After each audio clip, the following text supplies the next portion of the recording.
Right. Hello, everyone. Thank you so much for joining us for our September 2025 edition of our Cystic Fibrosis Newborn Screening webinar series. We're very excited to welcome our three panelists today. Amy Dettori from Seattle Children's Hospital, Meghan McGarry, also from Seattle Children's Hospital, and Amy Gaviglio from Connecticut Consulting. We have three experts here to help us think through the challenging cystic fibrosis newborn screening cases in the NICU, and then how CLSI guidelines can help. As we're getting started, I invite you all to type in the chat your name and where you're from, so we can get a feeling for where you are calling in from around the country, and if you are from a CF center, a newborn screening program, or from a NICU. And I know we have some neonatologists who are planning to join us today as well. Just as a reminder, probably very familiar to this group, we have cystic fibrosis newborn screening really starts from the time the blood spot is collected and sent to the public health laboratory through the testing of both IRT and CFTR variant panel or sequencing, and then on to the communication of the results to primary care providers, CF centers, and then to the families. In our case today, we're really thinking about this first section, in that the dried blood spots being collected and sent to the public health laboratory, and then the analysis at the laboratory, which can be complicated by the timing of when it's collected in the NICU, and then how do we communicate those results. So really the NICU case here kind of covers all aspects of this, but we're primarily going to focus on some of the challenges that come from the timing of the collection.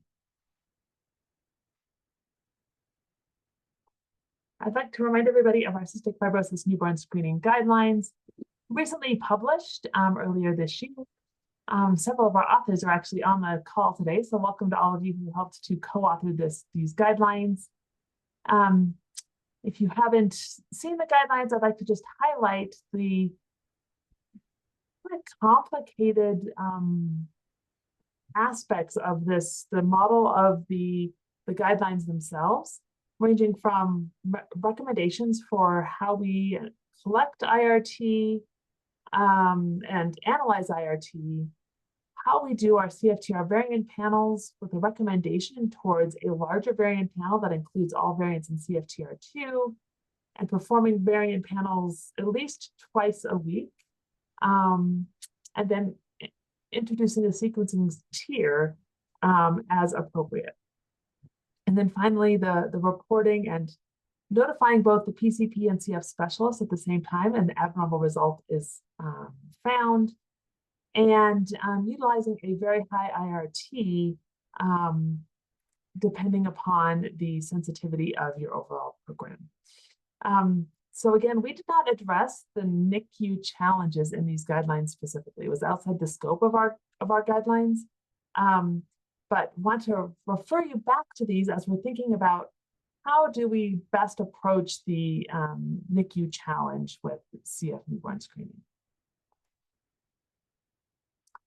So with that, I'm excited to hand it over to Dr. McGarry and Dr. Dettori to walk us through cases from the NICU.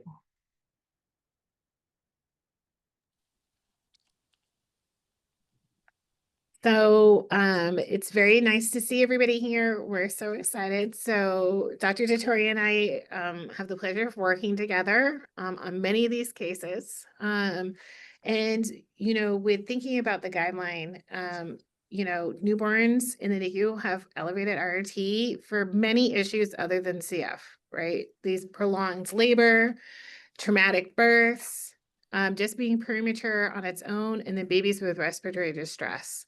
And so this creates that the newborns, the NICU is having lots of positive newborn screens for elevated IRT for CF. And the IRT will resolve in most of these cases if you give it time.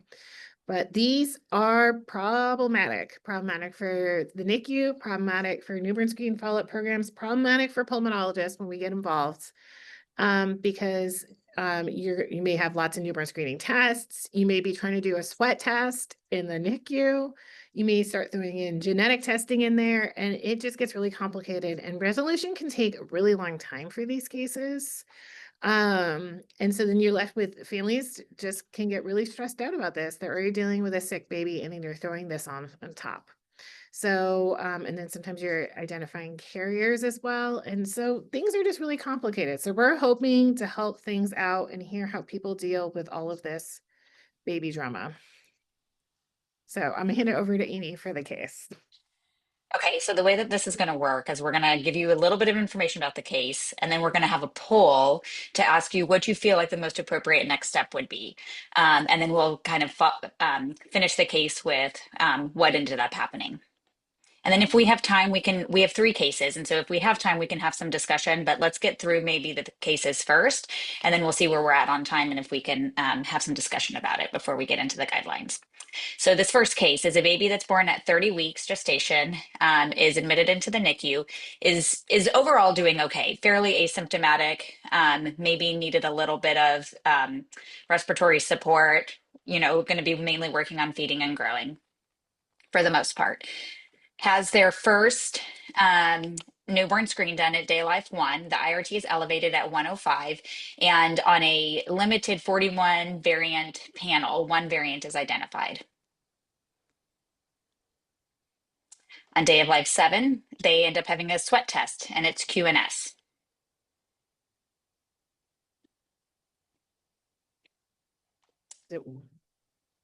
Oh, okay, I think Marcy, time for the poll. Megan. Yeah, Marcy, I'm not sure where you built in the polls on here. Sorry, we're trying new Sorry, technology.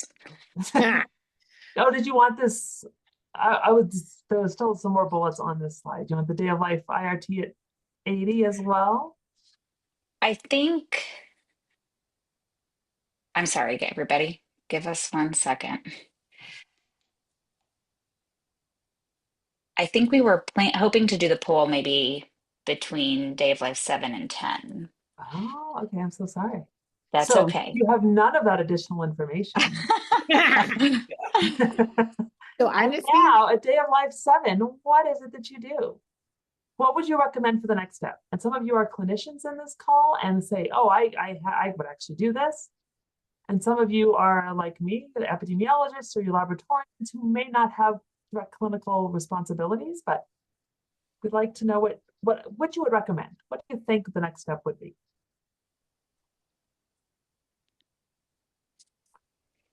There's about 30 respondents, so we'll give people a little bit. Jeopardy music going on during these. I know. So we have a little over half of people who responded so far. So we'll just wait for the rest of you all.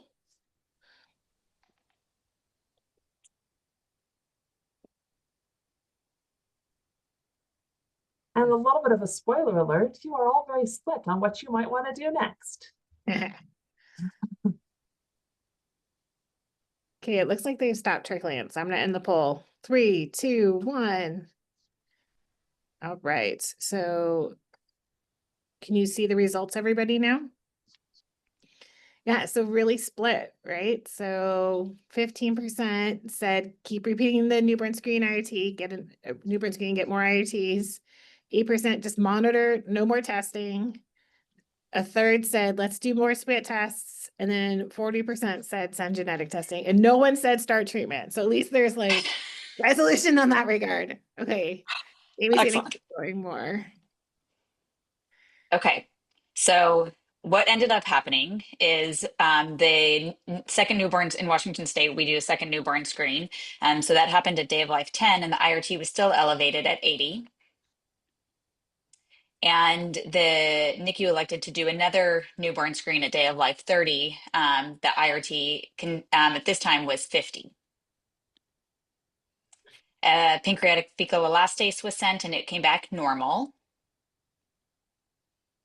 And then CFTR full sequencing with deletion duplication was sent, and only one variant was identified in the end.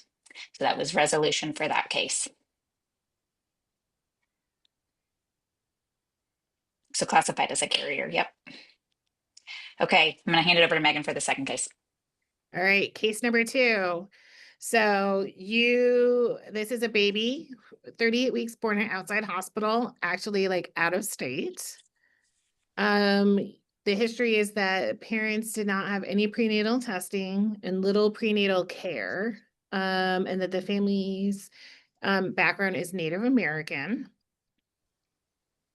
Sorry.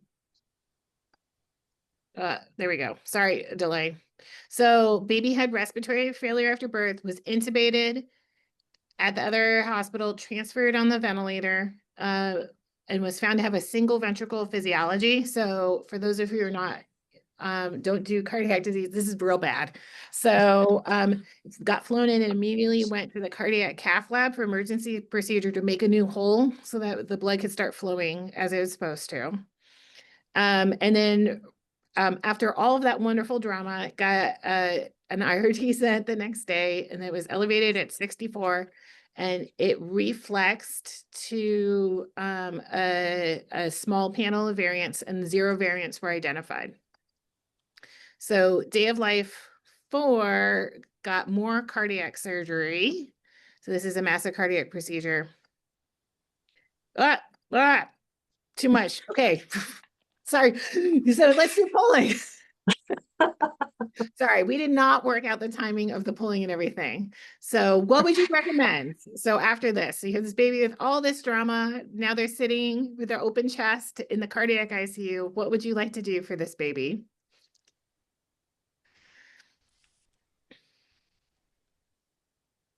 Megan, did you mention how big this variant panel is? Are they doing sequencing So or is this a yeah, small panel? so this is a panel that we would consider small. So there's about 40 variants on this panel. When, just to remind everybody, there's over 1,000 that are definitely disease causing that have been described, and many more than that you know are unknown. So only a tiny fraction have been tested for. Winky wink. Okay, we have a little bit over half. We'll keep it over for just a couple more seconds for people to vote. People are still trickling in. Um, Get your votes in now. all right, 5, 4, 3, 2, and 1. So here are the results. You guys are split. This is gonna be so interesting. So about a third said, just keep doing newborn screening. Just keep doing those IRTs, check along. 15% said, just keep monitoring clinically. A small percentage said, let's do a sweat test. And then once again, about 40% said genetic testing, and a very small lone person said, like, let's just treat. So let's see what happens. So we're gonna click through. So what happened was, had a huge cardiac surgery on day 4. And then on day of like 14, actually had a surgery to close the sternum. So I've been sitting with the heart open, closed it, and was requiring a lot of medication to keep the blood pressure and heart rate up. And they decided that would be a good time to let's do another newborn screen. So did a heel prick in the midst of that, and the IRT was 167. Day of life 27, it got repeated again. It was 124. And day of life 61, the baby was actually septic, so I had like a bacterial blood infection. It was on treatment, and it got repeated again, and it was 218. And so then at that point, the baby, because of the cardiac concerns and they did full like rapid genome sequencing, so not even just CFTR, but everything. And the CFTR was negative, but the baby was found to actually have an alpha-1 antitrypsinogen disorder. So inherited liver disorder that was thought to be the cause of the elevated IRT. And this baby is still in the hospital, is considered to not have CF. So, Megan, could you comment for just a minute on, Mhm. yeah, I heard you kind of pause and they said, oh, well, you know, at day 15 and day 61, they repeated those IRTs Mhm. and you were concerned about the timing of those. Could you speak to that for just a minute? Well, we know that babies under stress, IRTs can go not falsely up, but can go up for reasons other than CF. And so this was a baby that was critically ill the entire time during the hospitalization stay, but it seemed to be like anytime that the baby was like in a real bad situation, such as like right at a major surgery or needing lots of medications to keep the baby alive, or like we said, septic, is the time that it came about for the newborn screening test to be done. Because that was sort of what was in the protocol. And maybe there need to be more thought around, well, yes, day of life 60 is the day to do it, but this baby is really sick. So maybe we should hold off until the baby is at least like stable. And I think that's something that probably I would guess is that the medical team isn't really quite aware that that newborn screens are being resent, and it's just sort of like a standardized process that it's probably somebody's job to be like tracking all these babies and sending it in. And But that's actually a question that came up in the chat, Megan, is who was ordering the repeat screens? Do we know? yeah, and I don't know exactly for this, and that's where it'd be really helpful to think about and hear a discussion about with the NICU is this a thoughtful discussion of like, okay, somebody saying, hey, the baby's due for the next one. Is this the right time or not? And we're ordering it, or is this just protocolized? Like to make sure that nothing's getting missed. And I think there's pluses or minuses to both. The protocolized, then it's happening, whether the attendings are switching and the residents are switching or whoever else, like we know it's going to get done, but then maybe your timing is really bad versus like a thoughtful process. And maybe there needs to be a point of it all. So One of my concerns for this, with the presumably a low or small number of variants tested on this panel, in the 40-ish range, is that this infant was also a Native American infant, right? Mm-hmm. And so we would not anticipate that those variants would have appeared on the panel. So there's just lots of complicating factors with this particular infant. Mm-hmm. And I think that is some of what people need to think about, like, well, what is the likelihood that they be picked up at different steps, and thinking about it. So this is somebody who didn't have prenatal testing, so we don't know whether parents were carriers or not, which sometimes can help understand more of the risk. Then they're Native American and they're from a small tribe that is one that is less likely to have European variants in their tribe. And so, so thinking about that, so you're like, well, you're not supposed to be feeling reassured that there was 0 variants on that 40 panel, right? So that the likelihood if the baby had CF that they would present with 0 variants is very likely. So, and then I think the other piece that comes into play, what would we like to have a discussion around too, is so for a baby this baby was not premature, but for a baby who is premature in the NICU, would you actually run the variant panel right away, or would you wait knowing that with elevated IRTs that you should continue to follow it out? And I think there's some side discussion here about when do you run that variant panel? When do you go to sequencing? And when do you just continue to let the IRTs play out to see if they naturally decline as the baby ages? And getting back to it being protocolized, like if you're following a protocol, you're following a protocol, and it might not be in response to the IRTs, which is one of the questions I think in the chat. And this all is good foreshadowing for our discussion in just a couple minutes about the CLSI guidelines. Because as Kristen from Florida points out, the guidelines do have a specimen collection at 28 days that is recommended. And so that might make sense to do, although that doesn't look like that's what happened here, right? So it's figuring out what is that protocol and how do we help our neonatology friends to implement a protocol that is protocolized. Hey, can I ask a question? Because it's coming up in the chat, the sweat test. It feels like this baby wouldn't be a good candidate for a sweat test just because the NICU and all the cardiac issues. Am I right in that? Yeah, typically doing sweat tests in the ICUs is you try and avoid it because the likelihood that you're going to get a good sample, like enough sweat, is low, especially with a baby that's so stressed. And then part of the issue is that for those who don't know, for all CF centers, it's very closely tracked how many times you don't get enough sweat. It's called QNS, quantity not sufficient. And so most centers have a lot of guidelines around that to make sure that you're not doing lots of trying to do sweat tests on baby that are not likely to get sweat. So Yeah. Additionally, this baby was in respiratory failure and intubated and on a lot of respiratory support. And we also, one of our not rules, but I guess rules around sweat testing is we try to do it when they're off oxygen also. And so you're trying to get them in their best physiologic state to be able to get a good sample. Because there were some comments in the chat. Thank you for bringing that up, Yvonne, about, the baby is 38 weeks, was a full-term baby, and, has then by day 61 should be likely big enough, but that does make sense. All right. Okay. Okay, should we go on to the last case? Yeah. Last Respect. case. All right, here we go. So this baby's born at 28 weeks, is admitted to the NICU, has a Filipino background, no prenatal testing or prenatal care was really performed, presents with meconium ileus. Day of life 2, the first newborn screen showed an elevated IRT of 105. And again, on a small limited variant panel, 0 variants were identified. Day of life 8, the newborn screen is repeated and the IRT is now 14.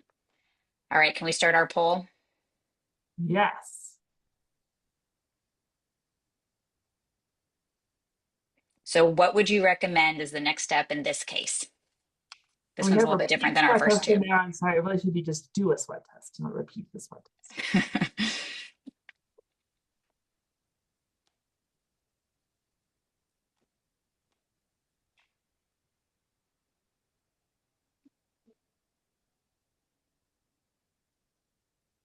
It's interesting on this one, watching the answers come in, we're, I think, a little less equally divided. There's a strong winner here in what we might do for this event. Okay, we'll wait for just a couple more seconds. Get your opinions in. All right. 5, 4, 3, 2, 1. All right, everybody. Can you see the results now? So yes, this is a little bit different. So, so the majority are like, send that genetic testing off. About a quarter say, let's do a sweat test. A smaller percent say, hey, let's keep monitoring clinically. And then a very small proportion are saying, let's do another newborn screening and treat empirically. So this one's a little bit more split on what we're gonna do. So let's see how the case progresses. All right. Sorry, give me one second. We went backwards a little bit. Okay, so what ended up happening with this kiddo is they ended up being discharged from the NICU. After discharge in their home, they were referred for sweat testing. Came in and had 2 different sweat chloride concentrations done. Both ended up being quantity insufficient, basically, on 2 different occasions. And then at that point, the way that this all ended up happening is each center is also responsible for reviewing all of their sweat chloride results. And in reviewing sweat chloride results, seeing this baby who's had 2 QNSs and investigating their history a little bit further, saw that they had had meconium ileus, we actually proactively reached out to the PCP and asked them to please refer the patient to our CF center so that we could evaluate and do further testing if that was needed. So they ended up coming in for evaluation. Baby was thriving and doing great, but we did send off CFTR sequencing and everything came back completely negative. So baby was determined to not have CF. Okay, I think we have, that is the end of our cases. And so that's a good question. Was the meconium ileus marked erroneously? I don't know. I will tell you, I was the one who investigated this case, and when I did as much digging into the chart as I possibly could, and it was all over this baby's NICU stay that they had meconium ileus. So I presume that was true. Yeah, this was like from like notes, not just from like the newborn screening card. So, but I think that's a good question, right? Because like, who knows what like, who's filling that out? Sometimes it's just like not like a clinical person who's filling out the card. And then this baby did have intervention. They didn't require they didn't require like resection of any bowel, but I believe that they had like a massive clean out and they had to remove plugs.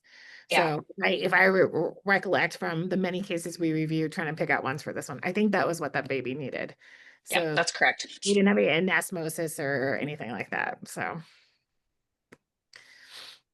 But I think this is like another case of like from like the backgrounds, like once again, like less likely to have anything on the panel. Also meconium ileus, like that really should have raised alert regardless of the newborn screening result, because we know that IRT can be very falsely low with meconium ileus, and so is a big cause of having a false negative CF newborn screen. So Yeah, I actually, when I saw this case, I thought, oh, there's an IRT at day of life 8. Well, very likely it could have gone low just because of the meconium ileus. I mean, that's very low, but maybe that's it, and that would make sense. And yes, especially in a Filipino baby, let's make sure we get genetic sequencing. So yeah, and I'll just read out a comment. So Dr. Fidel Ruiz from Texas says the message should really be that true meconium ileus is CF until proven otherwise. So yeah. There's a question here about do most states have a checkbox for presence of meconium ileus? As Amy points out, some states do and some states don't. I think one of the challenges some states have seen about that checkbox is that the person collecting the screen might not actually know what meconium ileus means. And so they check yes, even though it might be a meconium plug, it might be meconium aspiration, it might be meconium. Hey, the baby passed meconium, we'll check yes there because the baby has passed meconium at this point, right? There's just, so there, for states who are doing it, I would really encourage you to have a really good educational program for those who are collecting the red blood spots so they know what that is. Because it's kind of all over the place. So, any other questions about this? Maybe maybe the baby needs another sweat test. Could be 2 intronic variants not identified on commercial testing. It's very complex. Is the baby still being followed at all by you guys, or? Not currently. Okay, and one more question before we move on. Michael Lewis has a question about the thoughts about using fecal elastase for these NICU babies where sweat chloride isn't easily done. And please feel free to bring it into the chat too if you have a question there. Or... I think any clues that you can get that help you increase the likelihood of it having CF, so but not being falsely reassured. So I think if the fecal elastase was like below 50, that would be very much a clue that like high alert pancreatic insufficient should make you more concerned. But just to make sure that if the fecal elastase was normal, that doesn't make you feel better about the case. So I think it is keeping in your mind of like, there may be clues of the diagnosis, but really trying to keep your eye on the genetic testing and the sweat tests as the real pieces that are going to help you make that diagnosis. So. Yep. Yep, as Michael says, it's another piece of the puzzle, right? You can get some more of those clues. All right. Thank you so much for those cases. They prompted a lot of discussion and curiosity, and none of them were CF, right? It's very interesting. Which is what we actually see a lot in the NICU, right? There's a lot of follow-up that happens and doesn't end up being CF. So now we'd like to turn to Amy Gaviglio to talk to us about the CLSI guidelines. All right, thank you, Marcy. Can you hear me okay? Yep, perfect. All right, so as Marcy stated, newborn screening in the NICU or in low birth weight premature babies gives us fits across the newborn screening spectrum, and CF is certainly not unusual in that space. So one of the things that we have done at CLSI is to try to provide some semblance of guidelines around screening in this population. But before I go into that, I do want to give some background on CLSI for those who maybe aren't as familiar. So CLSI stands for Clinical and Laboratory Standards Institute. It is a globally recognized member-based nonprofit organization that represents more than 26,000 professionals from around 155 countries. We have almost 2,000 subject matter experts that participate in standard development. So the mission of CLSI, not surprisingly, is to develop clinical and laboratory practices and try to promote their use worldwide for both the purpose of kind of harmonization and standardization, but also for best practice. The way that representation works within CLSI, we try to get a diverse representation from three main constituencies. So we have industry. This can be anywhere from pharmaceutical companies to laboratory equipment companies, et cetera. Government, those tend to be our public health professionals, and then what we call professions, and those are going to be your clinicians and your specialists. So that is how CLSI is kind of structured and organized. In terms of the development of standards or guidelines, this slide is not really meant for you to, see and look at in detail, but more to impress upon you that it is a very lengthy and robust process for trying to come up with standards that people can get behind and agree with. So we start with the idea of a proposal for a standard that we might need. For example, a standard for newborn screening for cystic fibrosis. This goes through its own process of approval before we actually embark on the document. At that point, we put together a document development team, which does require representation from those three different areas that I mentioned before. That group will start writing, they'll write the document. They'll go through their own voting processes within the document development committee before it goes then to broader public comment. And any comments that come in on a document, either seeking clarification or most importantly, maybe disagreeing with something that is stated, needs to be addressed and accepted, needs to be addressed by the document development committee and accepted by the person commenting. So it is a really robust standard process.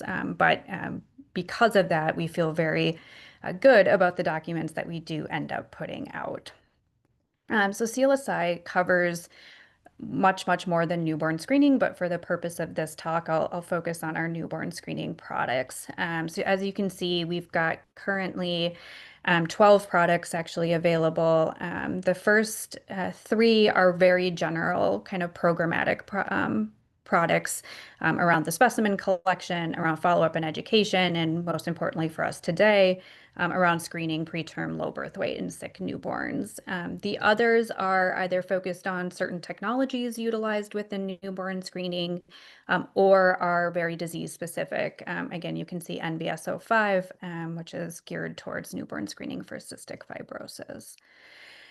We do have three other products that are in the works in various stages of that complicated and long process that I showed earlier. And again, two of these are more disease specific. So newborn screening for galactosemia, newborn screening for the lysosomal diseases, and then we're going to have a new broad category for newborn screening program administration and evaluation.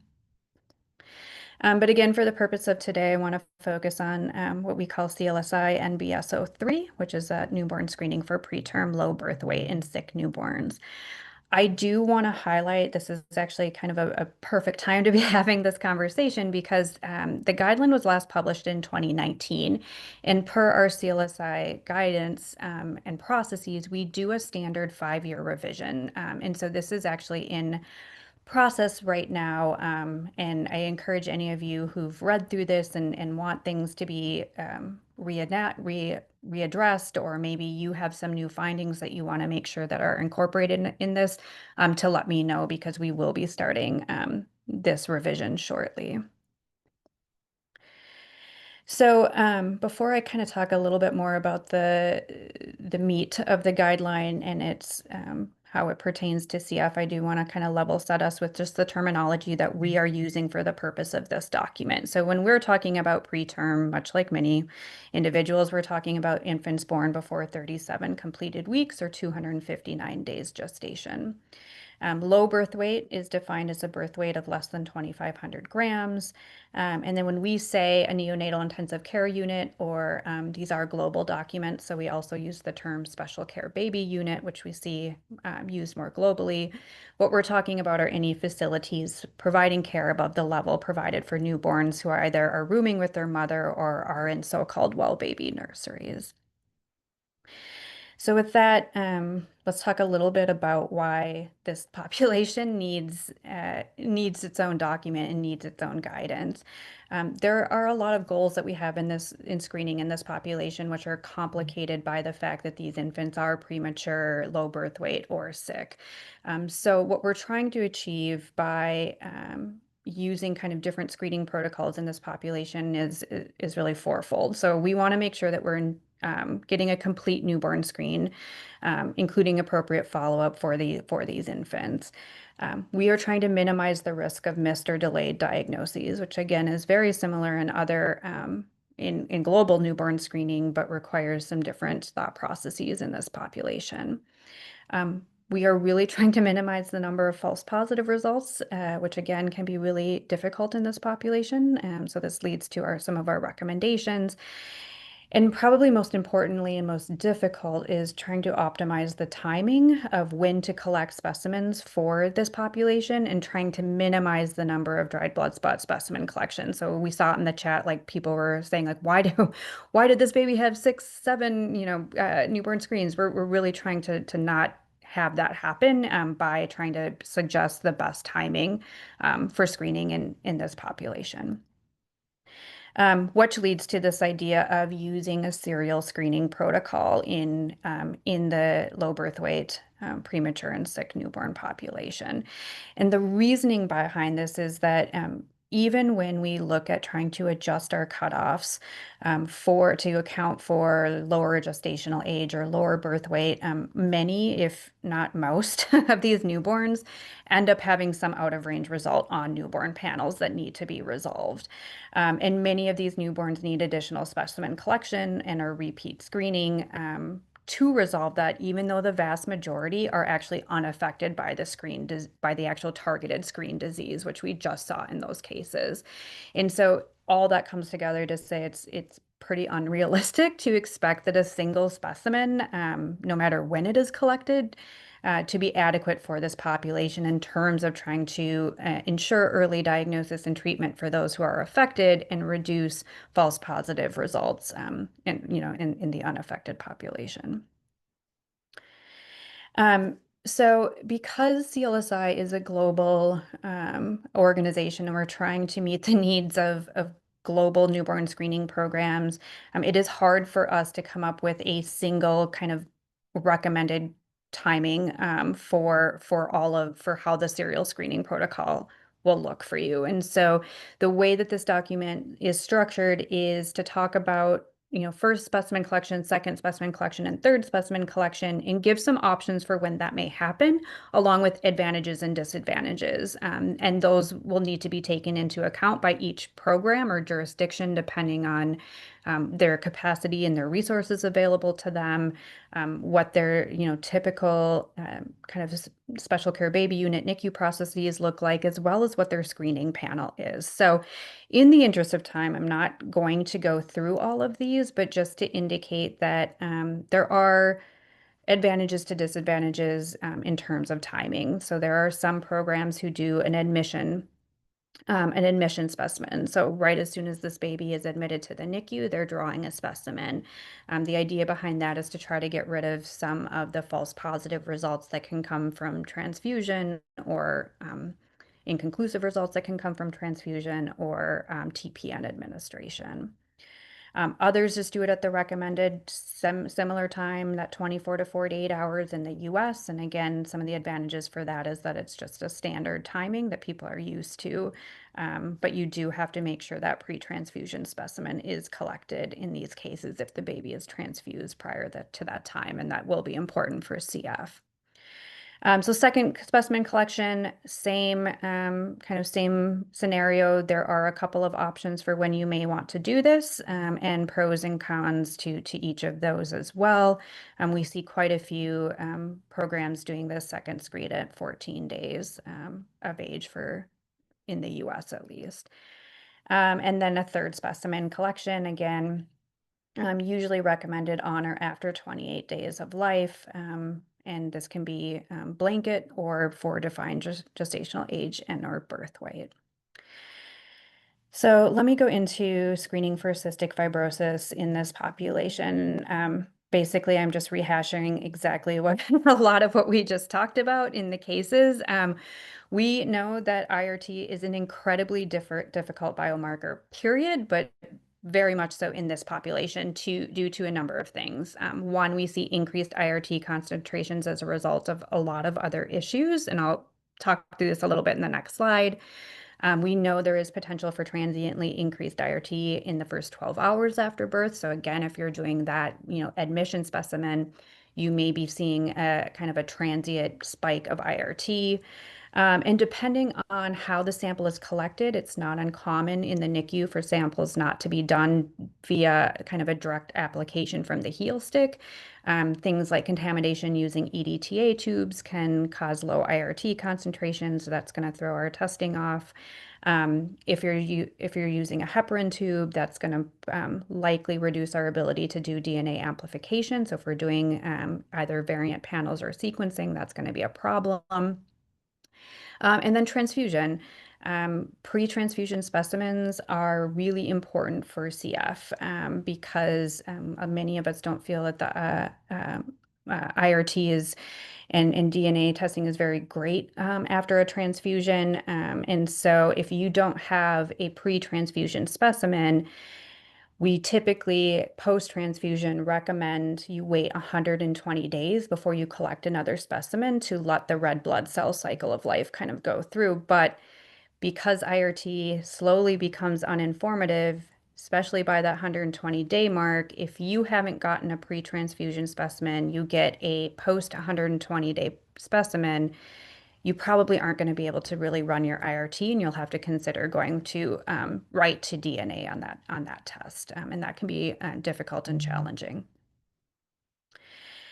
So here are Amy, some. do you know when is there communication then back and forth between newborn screening programs and that clinician then about doing that? I mean, ideally, ideally, if you haven't gotten a pre-transfusion specimen and you only get a specimen post-transfusion, usually there should be a recommendation that says, please get a specimen at 120 days post transfusion and some sort of follow-up. It can be difficult because that baby may not be in there for that long. And so there can be that diffusion of responsibility of, okay, so now do I need to let the PCP know that they need to draw it? But ideally there is follow-up for this. I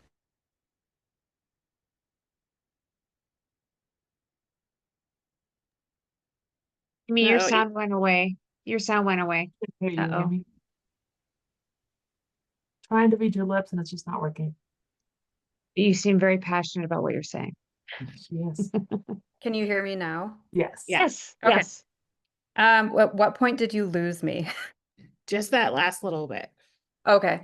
Yeah, I was just gonna say, I mean, ideally there is follow-up, but it is difficult because of the 120-day window is just a long time to wait and then to try to figure out where that baby is, especially if they've been discharged and all right. So as I mentioned, IRT is certainly not specific to cystic fibrosis, and there are a lot of things that either a newborn in the NICU might have, or it's potential interventions that happen that can affect the IRT values, which then, of course, have the potential to affect our CF results. So we have issues potentially with both false positive.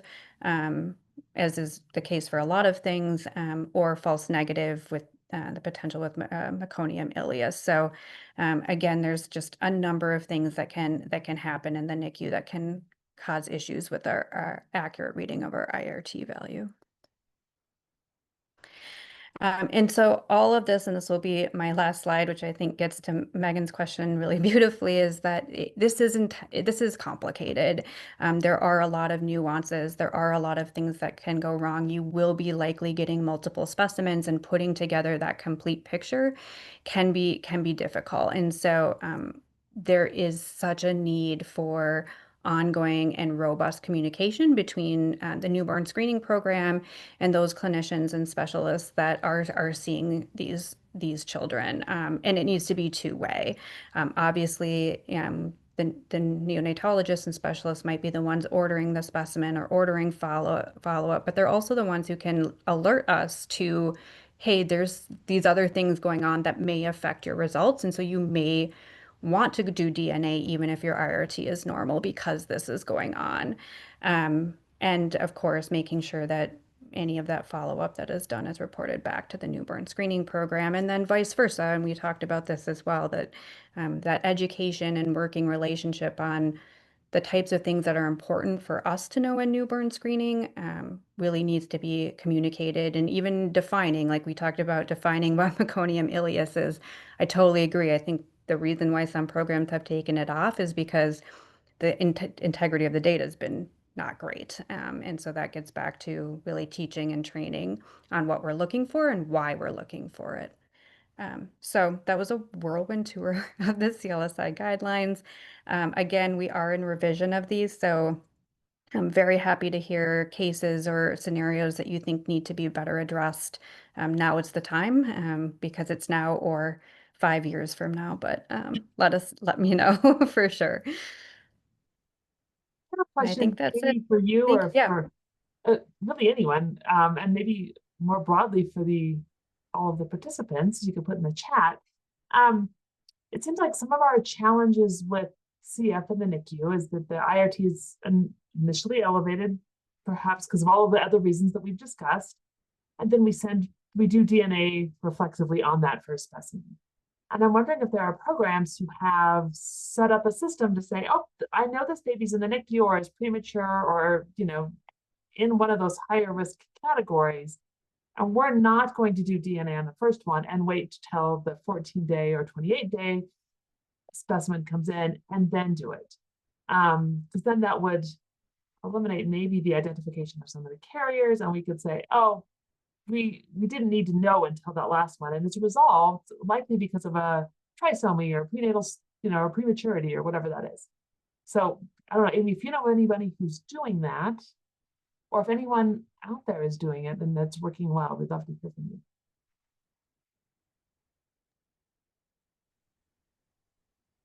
I mean, I don't know specifically within this population if anyone is doing that. I wouldn't be surprised if they were. I mean, for the exact reasons that you just described. I think what we're always trying to do in this population, which is hard, is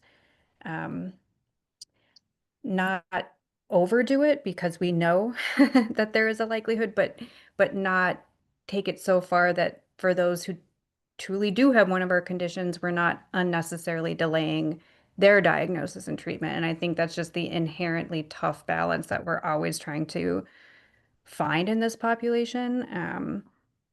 So yeah, I can't name specific states, but I would be surprised if that would be a model for some. Yeah.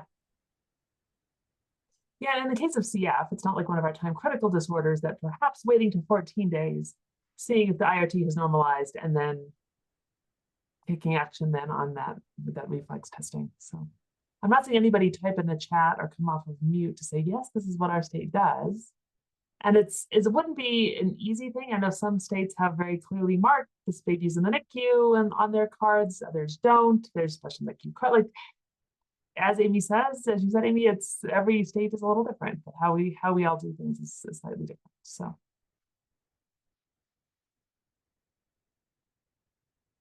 All right, Kate's throwing it out to the CF docs. What do you think of Marcy's suggestion? All right, so now you guys can say that that's a good idea or a bad idea. I mean, I think for those babies, it depends on like what the next step is. As long as you know that if you're delaying on like genetics in that first one, that there is going to be a second one, right? Like, I think that is really figuring it out so that way it's a really clear protocol about when things are going to be done. And then once again, I think it really is that communication piece. Like, everybody needs to know what's happening.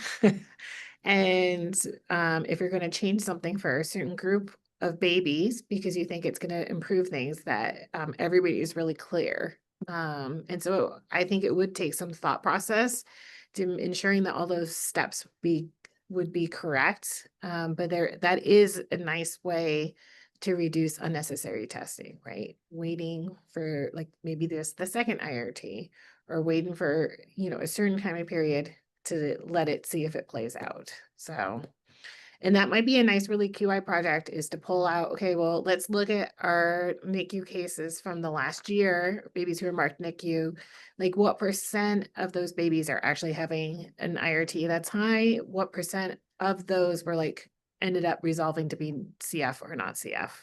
And that would sort of help you figure out, well, how big of an issue is this? And then how complicated are we going to make it? So.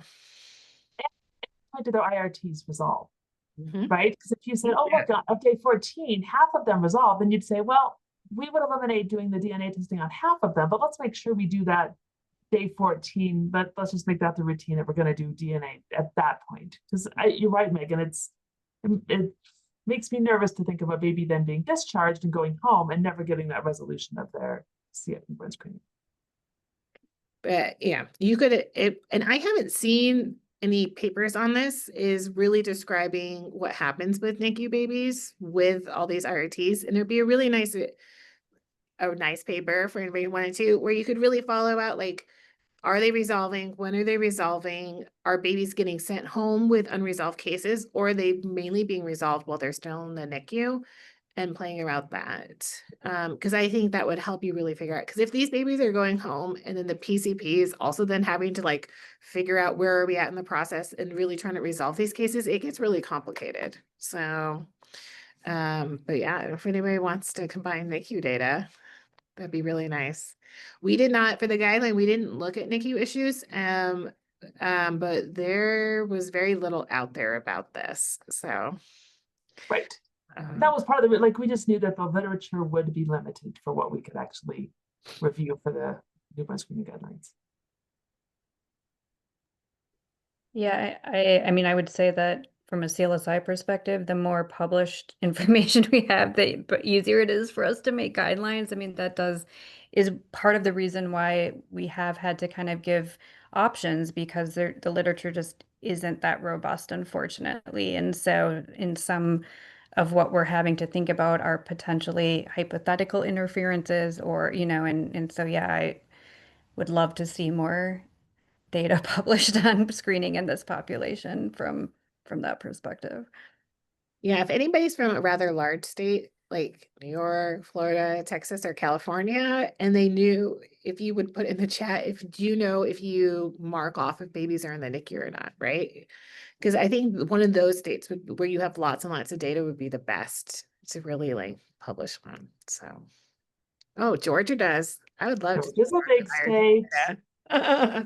So, and I think this really is a lot of the issues when we wrote the guideline, is that Texas does not. See, there you go.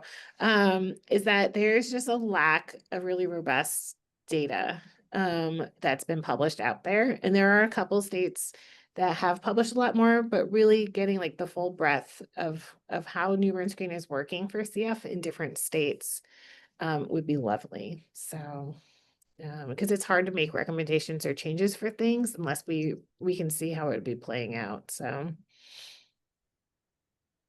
there you go, Florida.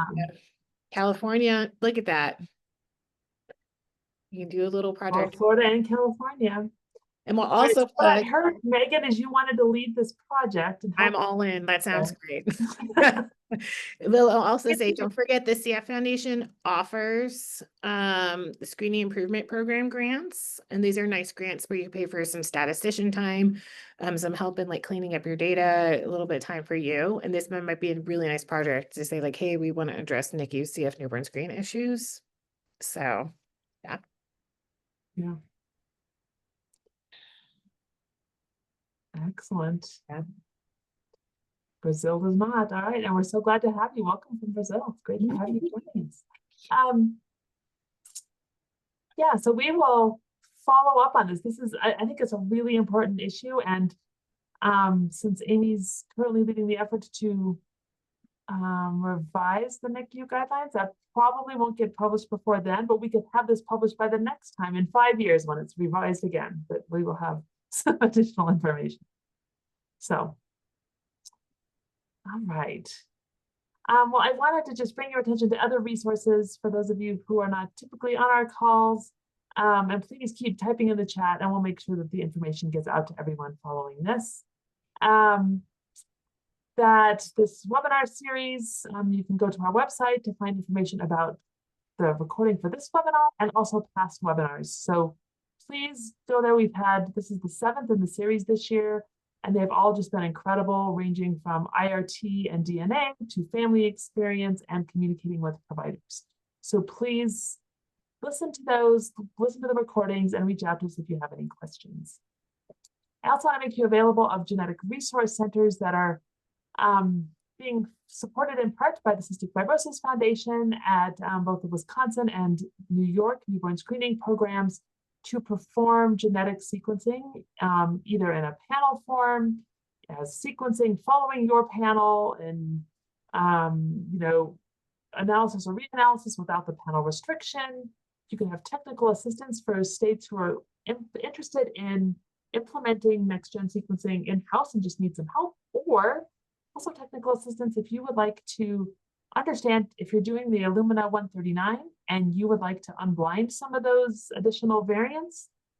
It's not trivial to do it, but we have technical assistance to do that through Wisconsin. So there are a couple of states who are working on that as well to increase their panel size in their states. So that information is also available in our QR code, again, here with the Newborn Screening Collaboratives. If you haven't yet joined a collaborative, really would love to have you join us, and please reach out if you're interested. Yvonne? You're not QR code savvy. The link is in the chat. Oh, look at that. Thank you, Yvonne. All right, and if you have any questions, Yvonne and I and Meghan, McGarry, and Colleen Shannon are all organizing these webinars. Please reach out to us.